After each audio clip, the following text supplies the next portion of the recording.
Step 15. Who am I? The royal path to realize the self. In our earlier step 14, we had started discussing about Sattva Guna, part 1. This creation, whatever as manifestation that has come into existence as this fantastic cosmos with lots and lots of stars, galaxies, universes, so many words that comes in cosmology that are all given shape, that comes into existence out of this three gunas churning. The churning of three gunas produce this cosmos from the tiniest of the antimatter level, imperceptible, intangible, unfindable. These three gunas in a characteristic way, in its own constitution, that is sattva, rajasa, tamasa characteristics or attributes or the qualities.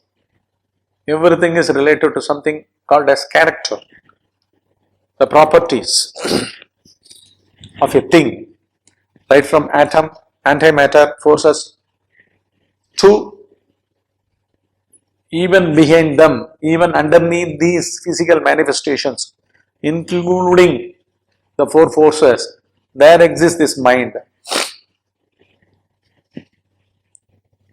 So this mind, this cosmic mind, which stands behind this grandest manifestation that is displayed throughout our waking states, has come into play because of this deep down beneath the three gunas churn within themselves in the presence of oneself. That self is the unmoving stillness, unmoving sound, unmoving consciousness, unarising, unleaving, limitless. And that is the self. A human being, by his sheer birth in the physical form, in the human form, human body, when he encases this body, he gets this golden opportunity of realizing his essential self, the essential nature that exists in his deep sleep state, and that happens only through a guru. This realization alone, exclusively, without a guru, without a realized person guiding and taking him, leading him, holding his hand, just like how the father or grandfather holding the child's hand and leads it towards the sanctum sanctorum of a temple, of a mosque, of a church, about the truth where it exists. The same way, the guru who has established, though is called in form as a guru, a jnani by name, he is an explanation of the very jnana itself, the truth itself. He is the one who can lead. Take one holding his hand towards the Garbhagriha, the sanctum sanctorum, and for him to transcend the three gunas, the creation which constantly wails throughout every waking state and in dream state, within his mind, each one of us, we are going on creating the cosmos and we are deluding ourselves. We are wonderstruck, dumbstruck, looking at our own mind, its play. The truth is, the cosmos, including us, our own minds, our own thought patterns, thinkers, feelers, experiences, are all continuously as a production being produced by the churning of these three gunas in and out of a physical body, in and out of the complete names and forms of objects that exist in this cosmos, is pervading this cosmic mind. So one has to tear open, this veil of the cosmic mind that is created by the churning of these three gunas.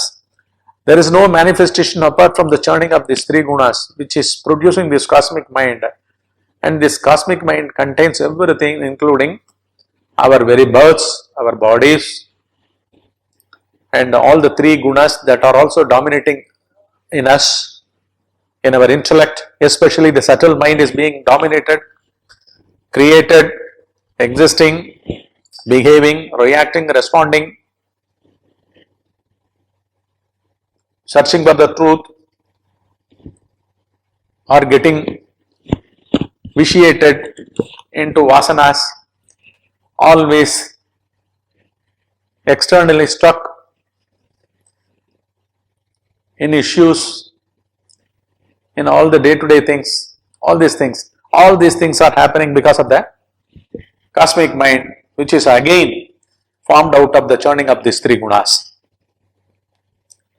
Just like how all the forms, the seed contains the whole tree, the seed has the qualities of the fruits that are going to be born by the tree, produced by the tree, that which grows in the tree, the essence, the sweetness, or the sourness, or the whatever the different kinds of fruits of a particular breed. If you take mango, in mango alone, so many varieties are there. So each has a distinctive taste. What is the cause of that distinctness of that particular mango? If you take Banganapalli, Banganapalli is different from Romani. Romani is different from Robusta. So many things, so many kinds of mangoes. Which is the cause? The seed is the cause. This seed is different. This mango seed is different from that kind of mango seed. So this produces only Banganapalli. This produces Neelam. This produces Malgova. So in the same way, these three gunas churn in such a way, constantly myriad things are produced. Myriad things come into existence, which are not true. For this veil to fall in one, he needs the foundation in sattvic nature, which has the quality. The first primary quality is its purity. It's pure. It has such a penetrative gaze to look at within itself that it remains always pure.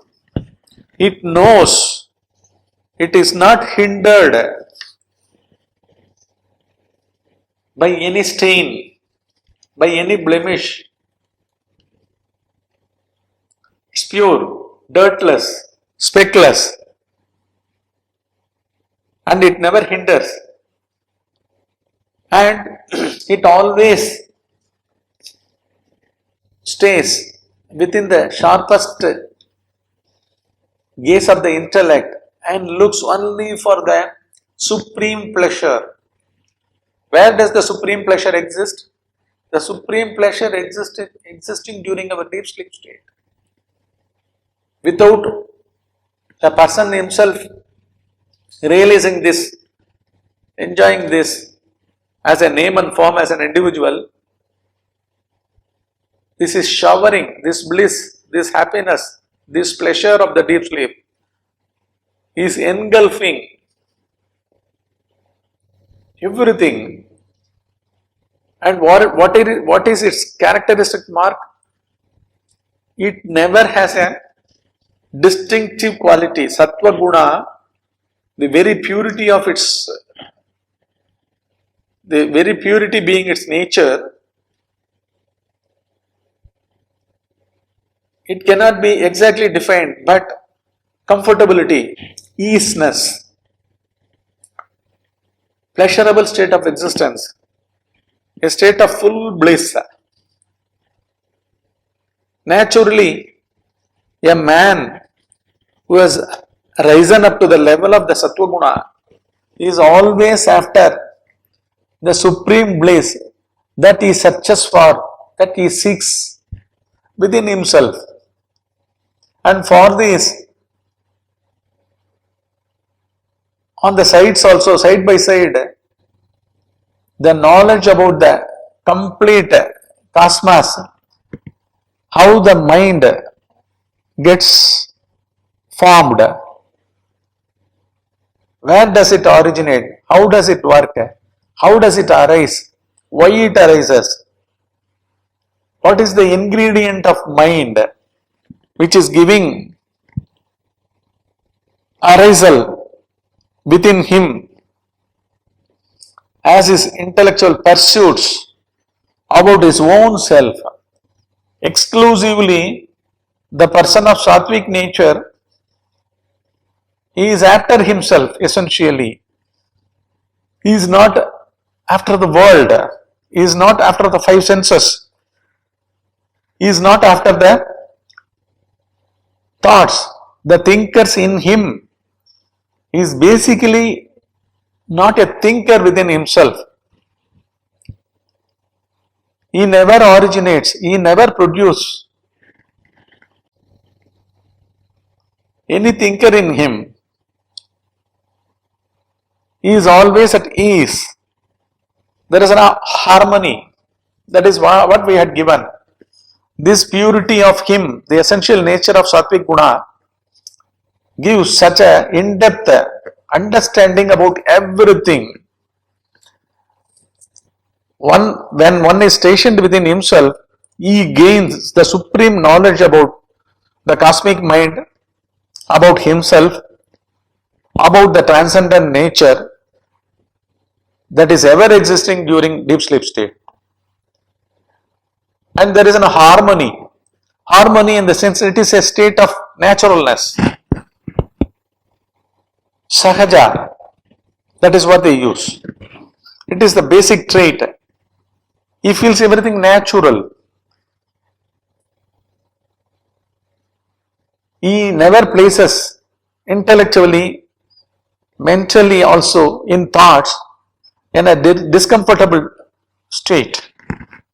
He never loses his calmness, quietude, tranquility.